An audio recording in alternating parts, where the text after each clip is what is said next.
Wakil Menteri Ekonomi Kreatif Airin Umar di Jakarta pada Jumat 25 Oktober menyebut kampanye Oktober Kreasi yang diluncurkan saat Hari Ekonomi Kreatif Nasional menjadi momentum menggerakkan kolaborasi ekraf di berbagai daerah. Pihaknya pun menargetkan kampanye Oktober Kreasi nilai perputaran ekonomi mencapai 50 miliar rupiah.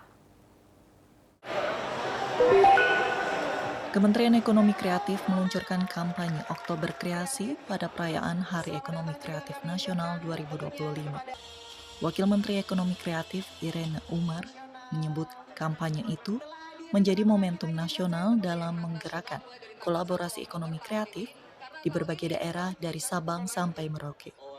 Saat ditemui di Jakarta Jumat 24 Oktober, ia mengatakan bahwa pihaknya menargetkan nilai transaksi yang ditimbulkan melalui gelaran Oktober Kreasi dapat mencapai 50 miliar rupiah.